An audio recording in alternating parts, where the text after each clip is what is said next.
Welcome Bangalore to Salem foods. இன்றைக்கி நான் என்ன ஸ்வீட் செஞ்சுருக்கேன்னா, ஸ்வீட் பீட்ரூட் ராகி பர்பி. ராகியும் பீட்ரூட்டும் கலந்ததுனால இது ரொம்ப டேஸ்டியாகவும் இருக்கும், ஆரோக்கியத்துக்கு ரொம்ப நல்லது. அயன் கண்டென்ட் அதிகமாக இருக்கும். இது குழந்தைங்களுக்கு பெரியவங்கள் வர நல்லா சாப்பிட்லாம். இதுக்கு தேவையானது என்னென்னு வாங்க பார்க்கலாம். நான் முளைக்கட்டின ராகி மாவு எடுத்திருக்கேன்.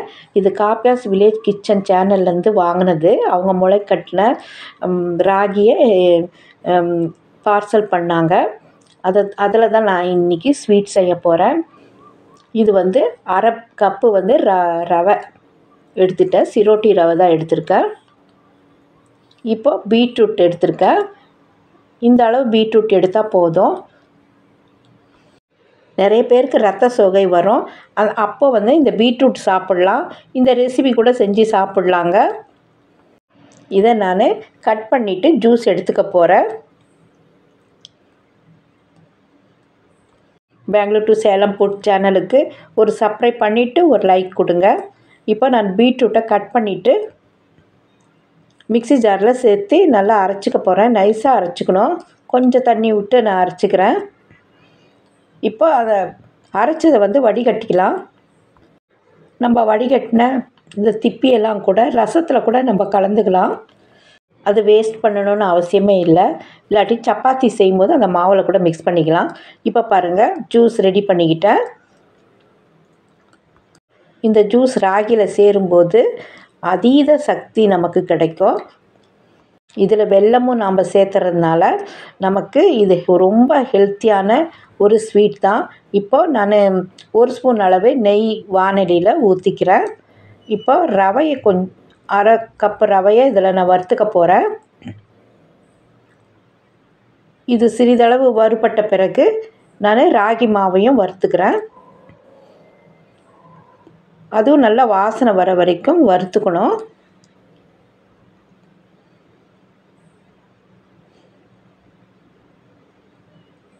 நல்ல ஒரு வாசனை வருங்க. ராகி வாசனை ஒரு நல்ல கமகமன்னு வரும். அதன் பிறகு நாம் பீட்ரூட் ஜூஸை இதில் நான் சேர்த்திக்க போகிறேன். நல்லா பரப்பி விட்டு நம்ம இதை வறுக்கணும். அப்போ தான் எல்லாம் ஈவனாக வறுபடும்.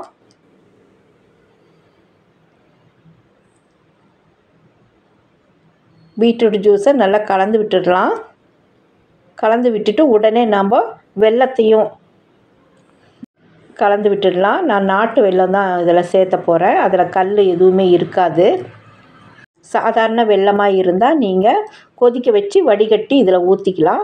இப்போ இது நாட்டு வெல்லம், அதனால் நான் அப்படியே போடுறேன்.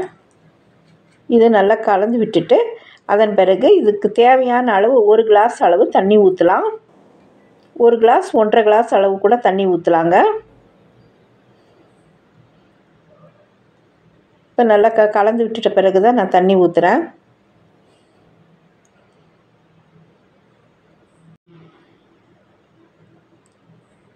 இப்போ நான் தண்ணி ஊற்றியாச்சு. வெல்லம் பாத்திரத்துலேயே நான் தண்ணி ஊற்றிட்டேன். இப்போ நல்லா கலந்து விட்டுடலாங்க. நல்லா நசுக்கி நம்ம இதை கலந்து விடணும். கொஞ்சம் கட்டி கட்டியாக தான் இருக்கும். போக போக அந்த கட்டியெல்லாம் சமமாக ஆகிடும். நல்லா பாருங்கள், இப்படி நசுக்கி விட்டாவே போய் சரியாயிடும். இப்போ நான் நெய் 1 ஸ்பூன் அளவு ஊற்றுறேன். ஏற்கனவே நெய் ஊற்றி தான் நம்ம மாவை வறுத்துருக்குறோம். அதனால் இதையும் நல்லா கலந்து விட்டுடலாம். கலந்து விட்டுட்டு ஏலக்காய் ஒரு 2 சர்க்கரையில் கொஞ்சம் பிடிச்சி வச்சுருந்தேன். நான் கொஞ்சம் இடித்து தான் வச்சேன். மிக்ஸி ஜாரில் அதை நான் அரைக்கலை. அதை நான் இதில் சேர்த்த போகிறேன்.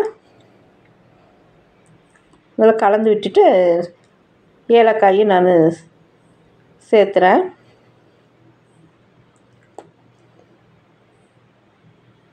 ஒரு 2 அளவு இருந்தால் போதுங்க ஏலக்காய். இதுக்கு நிறைய வாசனை வேண்டாம். இப்போ நல்லா கலந்து விட்டுட்டு பிறகு நம்ம இன்னொரு ஸ்பூன் கூட நெய் நான் ஊற்றிருக்கேன். மொத்தம் ஒரு 3 ஸ்பூன் அளவு நெய் ஊற்றிருக்கேன். நான்ஸ்டிக்காக இருந்தால் அப்படியே வந்துருங்க, ஒட்டாமல் வரும். இது வந்து இண்டாலியன் பாத்திரமாக வானொலியாக இருக்கிறதுனால கொஞ்சம் ஒட்டி தான் இருக்கும். எப்போவுமே கேழ்வரகு கொஞ்சம் ஒட்டுதல் இருக்கும். நான்ஸ்டிக்கில் அவ்வளோ ஒட்டாது பாருங்கள். இப்போ நான் தண்ணி தொட்டு விரலில் டச் பண்ணேன், விரலில் ஒட்டவே இல்லை. அப்போனா இதை நம்ம எடுத்துடலாம். அவ்வளோதான், நல்லா வெந்துருச்சு. இது வெந்தால் போதுங்க, ரொம்ப ட்ரையெல்லாம் பண்ணக்கூடாது. இப்போ நான் ஒரு பிளேட் எடுத்துக்கிட்டேன், அதில் நெய் கொஞ்சம் தடவிட்டேன். ஒரு பக்கம் அளவு தான், கொஞ்சம் தான் நான் செஞ்சுருக்கேன், அதனால் ஒரு பக்கம் அளவு மட்டும் நெய் தடவிட்டு இதில் நம்ம பரப்பி விட்டுடலாம்.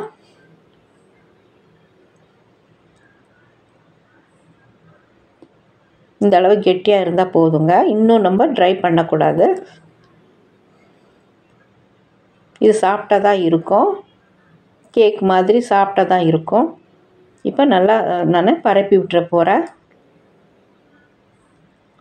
கொஞ்சம் ஸ்பூனில் நெய் தடவிட்டு நம்ம பரப்பி விட்டு நல்லா ஈவனாக இதாகும் பாருங்கள். கொஞ்சம் நெய் தடவின ஸ்பூனில் தடவிட்டு இந்த மாதிரி நல்லா ஈவனாக ஸ்ப்ரெட் பண்ணிட்டேன்.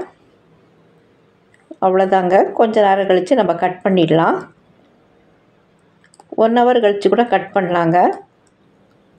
கொஞ்சம் ஆறுறதுக்கு கொஞ்சம் நேரம் எடுக்கத்தான் செய்யும். இது உடனே கட் பண்ணணுன்னா கொஞ்சம் ரிஸ்க்காக இருக்கும்.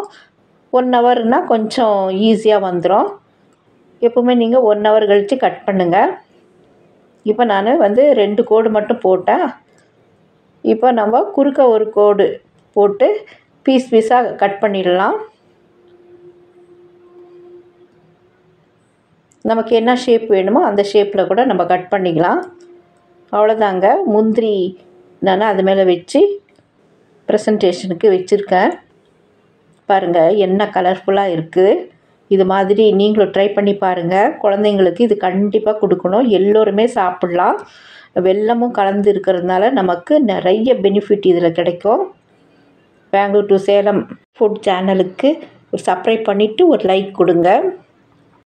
தேங்க்யூ ஃபார் வாட்சிங்.